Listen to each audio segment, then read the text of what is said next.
C'est dimanche soir, ton frigo est complètement vide, tu as donc 3 options possibles. Soit tu attends devant ton frigo qu'un aliment apparaisse comme par magie, soit tu pleures parce que tu te dis que jamais tu n'arriveras à atteindre ton objectif, soit tu prends directement ton téléphone pour te prendre un délicieux burger à emporter. Parce que oui, il y a clairement rien de pire qu'un frigo vide, surtout si tu as un objectif de perte de poids, prise de masse, parce que tu as un petit budget ou un budget serré, parce que ça va te pousser justement à les consommer à l'extérieur, ou tout simplement parce que tu veux manger de manière saine et équilibrée. Vraiment, un frigo vide, c'est vraiment la pire des choses qui puissent t'arriver.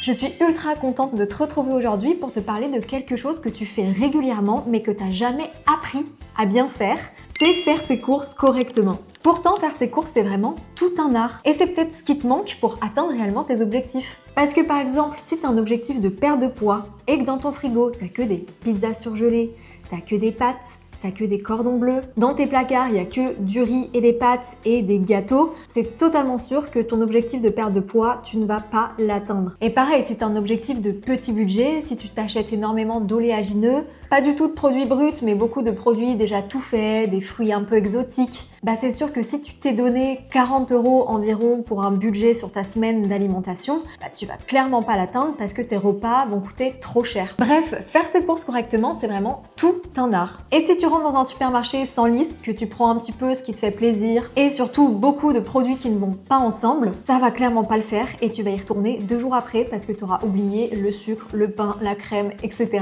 Moi c'est Célia, je suis ingénieure en alimentation santé et diététicienne nutritionniste. Mon but clairement c'est de t'aider à mieux manger au quotidien et à te donner un maximum de ressources pour que tu puisses bien manger. Aujourd'hui, je vais te donner ma méthode ultra complète pour que tu puisses bien faire tes courses et atteindre ton objectif facilement. C'est vraiment une vidéo que j'aurais aimé avoir il y a quelques années quand j'étais en pleine période de perte de poids et que je faisais toujours les mauvais choix au supermarché et je pensais même que mon métabolisme était bloqué alors qu'en fait un métabolisme bloqué, ça n'existe pas du tout. Bref, cette méthode, elle va changer ta façon de faire tes courses. Alors installe-toi confortablement, prends un petit café, un petit thé, une petite tisane et prends des notes sur cette vidéo. Je te fais une petite pub instant promo parce que oui, je ne gagne rien avec YouTube, je ne suis même pas monétisée alors que ces vidéos me prennent vraiment littéralement des heures de travail. Je ne suis pas monteuse de base, j'ai un vrai boulot, un vrai métier à côté de YouTube et comme je te l'ai dit, je suis ingénieure en alimentation santé et diététicienne nutritionniste et je sais que pour cet été, tu as sûrement un objectif très précis. Tu cherches à perdre du poids, à prendre du muscle ou à prendre de la masse, ou tu as peut-être même des problèmes de santé qui te gâchent un petit peu la vie,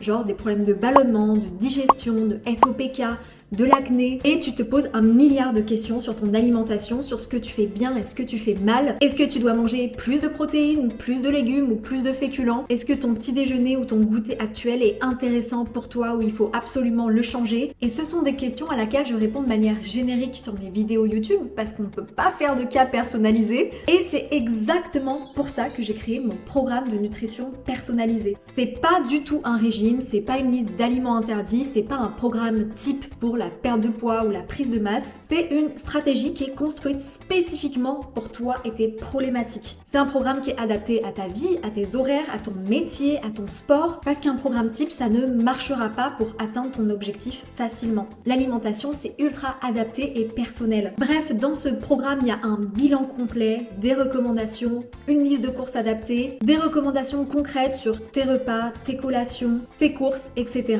Bref, vraiment un programme adapté à toi. Toi, tu as juste à répondre à un questionnaire et moi, je m'occupe de te créer le programme parfait pour toi. Le lien est disponible dans ma bio YouTube. La première étape primordiale et la question que tu te poses sûrement, c'est où faire tes courses. Est-ce que le marché, c'est vraiment mieux que le supermarché? Est-ce que le bio, ça vaut le coup? Est-ce qu'il vaut mieux aller dans le discount, quitte à en perdre un petit peu de qualité? Bref, je vais te donner vraiment mon avis honnête. Le supermarché classique, c'est vraiment la réalité pour la majorité des gens. Personnellement, 95% de mes courses viennent du supermarché. Et bonne nouvelle, on peut très bien manger sainement en achetant ces produits au supermarché. Le problème, c'est pas forcément le lieu, mais c'est ce que tu vas mettre dans ton caddie. En fait, l'avantage du supermarché, c'est que tout est à disposition au même endroit. Les prix sont plutôt compétitifs sur les produits de base et franchement, les marques distributeurs ont des composition plutôt qualitative. Surtout en tout cas sur des produits simples comme les lentilles, les flocons d'avoine, les pâtes, le riz, etc. En fait, ce qu'il faut éviter dans les supermarchés, c'est les allées centrales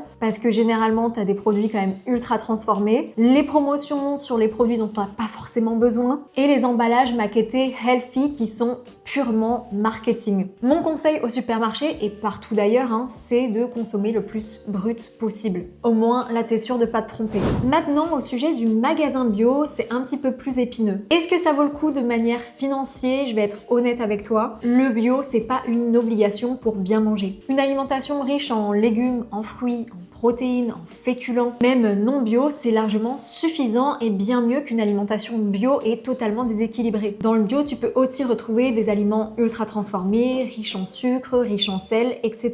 Cela dit, le bio a quand même des propriétés intéressantes pour certains produits, et notamment les produits où l'usage de pesticides est assez documenté. Ce sont généralement les fruits et légumes qui ont une peau très fine ou une absence de peau, comme les pommes, les fraises, les poivrons, les épinards, les céleris, etc. Ça, c'est intéressant de rajouter de la qualité dans ces produits-là en achetant bio, mais c'est bien sûr si ton budget le permet. Et le magasin bio a aussi des produits parfois que tu retrouves pas en supermarché qui sont très intéressants pour ta santé, notamment tout ce qui va être les aliments un petit peu fermentés comme le kombucha, le kéfir. On va retrouver ça depuis ces derniers temps dans les supermarchés, mais je trouve qu'il n'y a pas autant de variétés et de gammes que dans les magasins bio. Conclusion pour le bio, oui, c'est intéressant pour quelques produits ciblés si ton budget le permet, mais c'est pas une obligation pour bien manger et être en bonne santé. Le marché, c'est l'endroit parfait pour acheter ses fruits et légumes. On est d'accord. Pas parce que c'est systématiquement moins cher, ça dépend en fait surtout des étals et des produits de saison, mais parce que justement tu as accès à ces produits de saison, généralement des produits locaux et surtout vraiment ultra frais. Sachant que les fruits et légumes, dès qu'on les récolte, ils vont commencer à perdre un petit peu en vitamines et minéraux au fur et à mesure des jours. Donc si tu arrives à trouver un producteur local près de chez toi qui vend des fruits et légumes, c'est vraiment intéressant de passer directement par lui. L'inconvénient bien sûr des marchés, c'est qu'il faut quand même avoir un petit peu plus de temps pour aller faire son petit marché le samedi matin, le mardi après-midi. Et aussi le deuxième inconvénient, c'est que tu achètes des produits frais là-bas, mais tu es obligé d'aller par exemple dans un supermarché pour acheter tout ce qui va rester comme le riz, les pâtes, le pain, etc. Enfin, je vais te parler des supermarchés discount. Quand j'entends discount, c'est Lidl, Action, Leclerc, etc. Même si Leclerc, je trouve que c'est plus trop du discount, c'est comme un supermarché normal, je sais pas ce que t'en penses. En tout cas, il faut savoir que la qualité n'est pas synonyme d'un prix élevé. J'ai fait énormément de vidéos de top et flop, notamment sur TikTok, sur Lidl, d'ailleurs qui marche très très bien. Donc j'ai pu vraiment analyser tous les produits qu'on retrouve chez Lidl et franchement, au niveau qualité, c'est pas si pire. T'arrives à trouver du beurre de cacahuète 100% cacahuète, t'arrives à retrouver des fruits et légumes bio, t'arrives à trouver des œufs minimum plein air ou bio, t'arrives à retrouver de l'huile d'olive, tous les aliments bruts qui sont intéressants pour ta santé. Et ces produits-là, ils sont vraiment moins chers que dans certains supermarchés, quoique parfois ça dépend un petit peu les produits, des fois ça va être un peu plus cher, des fois un petit peu moins cher, mais globalement le panier moyen va être beaucoup moins cher que dans un supermarché. Après, généralement sur le discount, tu vas pas retrouver tous les produits que tu souhaitais dans ta liste de courses. Très souvent, je suis allée chez Lidl et il n'y avait pas d'œufs minimum plein air ou bio. En fait, je dirais que la stratégie, si tu veux allier budget et qualité, c'est pourquoi pas faire une partie de tes courses dans le discount, faire une autre partie dans le supermarché et pourquoi pas aller quand même, si tu as un petit peu de temps, au magasin bio ou au marché pour les derniers produits. Bref, encore une fois, le but ce n'est pas de supprimer ou d'interdire certains magasins, c'est de faire surtout en fonction de toi, de ton objectif et du budget que tu peux allouer dans ton alimentation. Mais encore une fois, tu peux très bien acheter des aliments petit prix et que ça soit sain pour ta santé. Maintenant, on va passer un petit peu aux choses sérieuses. C'est pour ça que je mets mes lunettes. Comment construire ta liste de courses? En vérité, il y a deux teams et deux approches. Le mieux, c'est quand même de faire un mix des deux. La première approche que tu peux avoir, c'est de sélectionner quelques recettes que tu aimerais faire dans ta semaine et tu listes tous les ingrédients dont tu as besoin. C'est la façon la plus simple d'éviter de faire du gaspillage parce qu'au moins, tu sais très bien qu'il te faut 300 g de carottes pour faire un dalle de lentilles corail carottes et ne pas forcément acheter 1 kg de carottes qui vont pourrir dans ton frigo. Bref, c'est le meilleur moyen de contrôler ton budget et de faire de l'anti-gaspi. Par exemple, tu peux noter que le lundi soir, tu fais un wok de tofu avec des légumes et du riz. Le mardi soir, tu te fais un gratin de lentilles. Le jeudi soir, un filet de saumon avec des légumes et des pâtes. Et à partir de ça, tu te listes un minimum de tout ce qu'il te faut. Le risque, par contre, de cette méthode de faire tout le temps des recettes, c'est vraiment d'arriver parfois le soir chez toi, d'être fatigué de ta journée de travail et de te dire je n'ai pas envie de passer 45 minutes en cuisine et tu te retrouves sans alternative et du coup tu vas te faire un bol de céréales, une pizza surgelée ou même commander quelque chose à l'extérieur. C'est pour ça que je te conseille toujours de combiner ces 2-3 recettes que tu souhaiterais te faire dans la semaine avec la deuxième approche, c'est d'avoir chez toi un minimum de stock des bases alimentaires pour te faire un repas rapide, facile et équilibré. Il en existe beaucoup des repas prêts à faire en 10 minutes chrono. Peu importe ton niveau d'énergie, tu mets ça dans le four, tu mets ça à la poêle et c'est prêt. Et crois-moi que cette méthode-là, je l'utilise tout le temps. En fait, ça va te paraître un petit peu bizarre, mais pour te parler de moi, je n'ai jamais de planning de recettes fixes. En fait, je me dis pas le lundi je vais manger ça, le mardi je vais me faire ça à manger, le mercredi je vais manger ça, etc. Parce que je trouve que c'est une charge mentale de devoir chercher des recettes tout le temps, que du coup si tu n'arrives pas à composer avec la base alimentaire que tu as chez toi, il faut obligatoirement réfléchir à quoi faire à manger. Je suis plus à acheter énormément de protéines, de féculents et de légumes et ensuite de composer avec ça toute ma semaine. Je n'ai pas le temps de passer 45 minutes par soir dans ma cuisine. Et je pense que toi, c'est exactement la même chose. C'est quasiment impossible d'avoir autant de temps chaque soir à se consacrer à la cuisine. Donc vraiment, l'approche numéro 2, elle est super importante pour toi, surtout si tu n'as pas le temps, c'est d'apprendre à gérer les bases quand tu fais tes courses. Et maintenant, le cœur de cette vidéo, ma liste de courses par catégorie, parce que oui, il faut ranger ta liste de courses. C'est vraiment obligatoire pour ne faire aucun oubli.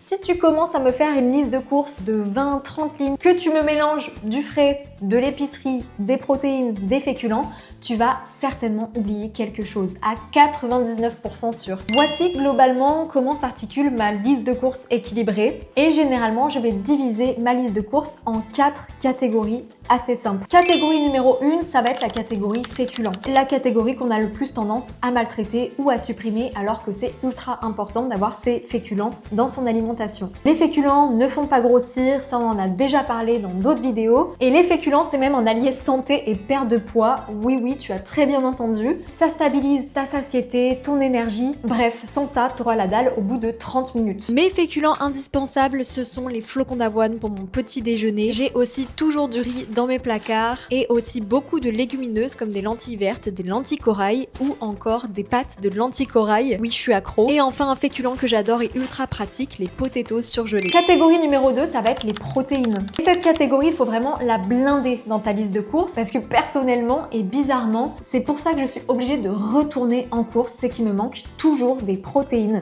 C'est vraiment la première source de nutriments qui me manque à chaque fois que mon frigo est vide. C'est pas les légumes, c'est pas les féculents, c'est la protéine. Vu qu'il en faut à chaque repas, c'est très important d'avoir une liste de courses conséquente en protéines. Par contre, attention, il faut vraiment des protéines de qualité, le plus brut possible. Tu vas pas commencer à m'acheter des barres protéinées, des yaourts protéinés, une tonne de charcuterie. Non, le but c'est de rester à l'équilibre et le but c'est d'avoir un frigo varié et brut. Du coup, dans mes placards, je vais toujours avoir des steaks surgelés, c'est ultra pratique, du tofu nature à cuisiner, des yaourts végétaux pour mes petits déjeuners et surtout, bien évidemment, un gros paquet d'œufs plein air ou bio.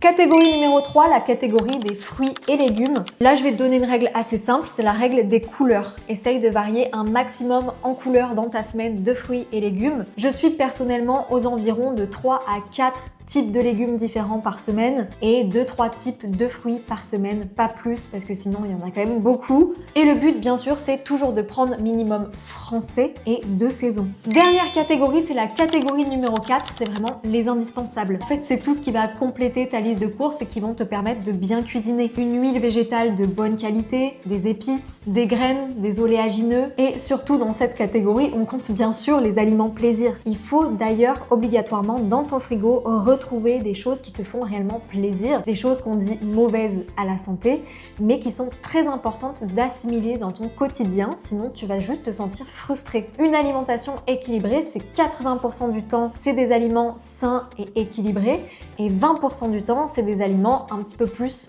mauvais pour ta santé qui te font réellement plaisir. Dans cette liste, tu peux rajouter du chocolat, de la compote, une pizza surgelée, du ketchup. Toutes ces choses-là, elles font partie de ta catégorie numéro 4 et au moins elles sont bien visibles dans ta liste de courses. Et moi-même, j'ai beaucoup de produits à chaque fois de cette catégorie-là, de cette catégorie plaisir que j'achète de manière récurrente. Dans mes placards, bien évidemment, on va toujours retrouver de l'huile d'olive et une huile très qualitative comme de l'huile de noix par exemple. Bien évidemment, j'ai toujours mon ketchup pour accompagner mes potatoes, mais vraiment le pot me fait minimum un mois. Du lait de soja vanille pour agrémenter mes lattés, de la compote et surtout du chocolat noir, beaucoup de chocolat noir. Et voilà, avec cette vidéo, tu as le guide complet pour bien faire tes courses. Où est-ce que tu peux aller faire tes courses? Quelles approches il faut avoir pour bien construire sa liste de courses? Et la catégorie des aliments à avoir nécessairement dans ta liste. Pour résumer, je vais te donner 3 règles ultra simples à retenir de cette vidéo. Règle numéro 1, fais ta liste de courses avant d'aller en course. Et mange aussi un peu avant, sinon tu vas acheter n'importe quoi. Règle numéro 2, pense par catégorie. Est-ce que j'ai assez de protéines? Est-ce que j'ai assez de féculents? Est-ce que j'ai assez de légumes? Si toutes les cases sont cochées, tu as de très bonnes chances pour que ta semaine soit ultra équilibrée. Et règle numéro 3, aie tout le temps des bonnes bases chez toi. C'est vraiment ces bases-là, des aliments simples que tu peux te faire ultra rapidement, qui vont vraiment te sauver des soirs difficiles où tu n'as vraiment pas le temps de faire à manger. Si cette vidéo t'a aidé, n'hésite pas à la liker, à commenter, à enregistrer et à même la partager peut-être à quelqu'un. Encore une fois, je ne suis pas monétisée, c'est vraiment le début de ma chaîne sur YouTube. Donc toute cette aide-là, elle m'aide vraiment beaucoup à me diffuser et à faire des vidéos peut-être plus sur le long terme. Abonne-toi si c'est pas encore fait à ma chaîne YouTube et dis-moi dans les commentaires peut-être quelle est la chose que tu vas changer dans ta liste de courses équilibrée. Et nous, on se retrouve très vite dans une autre vidéo nutrition. Ciao!